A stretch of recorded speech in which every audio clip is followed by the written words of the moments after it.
Assalamualaikum warahmatullahi wabarakatuh. Berjumpa lagi bersama saya Kiramat hanya di channel saya yaitu Kiramat. Saksikan video berikut ini.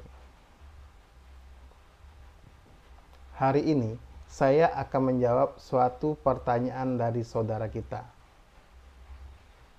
Apakah sering mengalami kesurupan dan memberikan nasihat itu termasuk kodam leluhur atau bukan?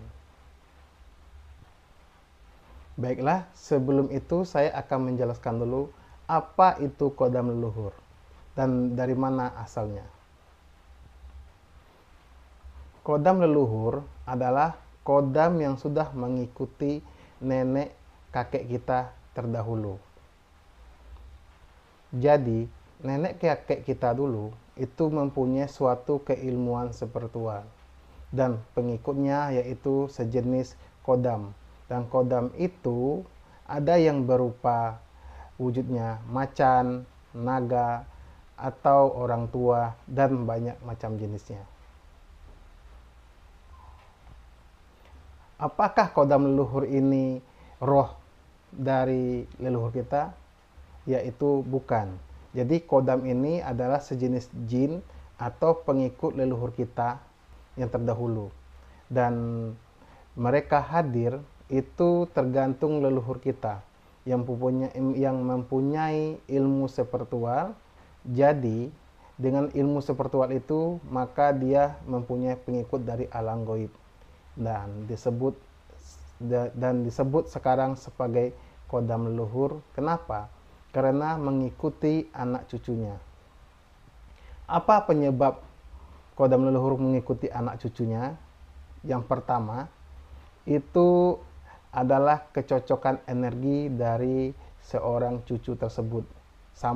Energi cucu tersebut sama dengan energi leluhurnya. Dan yang kedua, sifat dan tingkah lakunya juga sama. Makanya kodam leluhur tersebut ingin mengikuti anak tersebut. Dan kita kembali lagi, apa penyebab anak tersebut sering kesurupan dan mengaku sebagai kodam leluhur? Baiklah, saya akan menjawab. Apakah kodam leluhur sering merasuki dan memberikan nasihat? Jadi, pada saat kodam leluhur merasuki sebuah tubuh manusia dan memberikan nasihat untuk keluarga, yaitu tentang kebaikan, tujuannya agar setiap masalah bisa diselesaikan, bisa jadi itu kodam leluhur. Dan apakah ada sejenis jin lain atau kodam lain yang menyamar mengaku sebagai kodam leluhur dengan merasuki tubuh anak tersebut? Bisa jadi ciri-ciri kodam benar-benar leluhur dan yang bukan, yaitu yang pertama, kodam leluhur dia akan merasuki dan memberikan nasihat untuk kebaikan.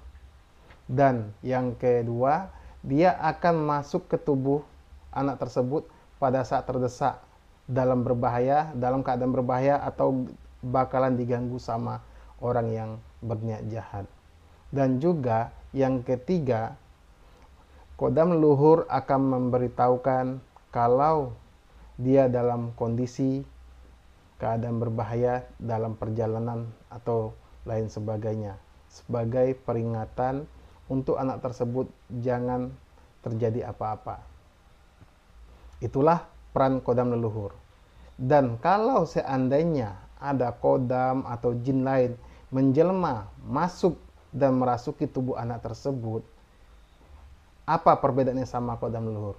Perbedaannya adalah kodam tersebut akan pura-pura memberi nasihat atau cerita sebagainya untuk mereka percaya bahwa dia adalah kodam leluhur.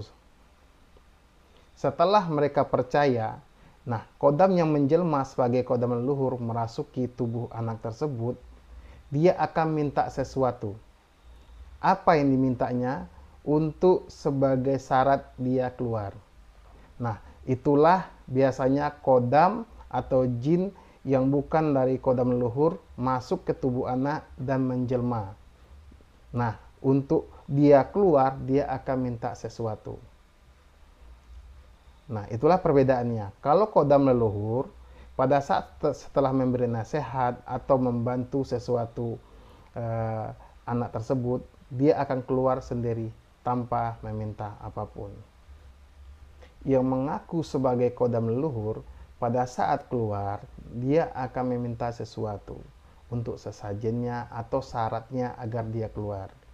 Nah, disitulah perbedaannya kodam leluhur sama kodam yang menyamar sebagai kodam leluhur.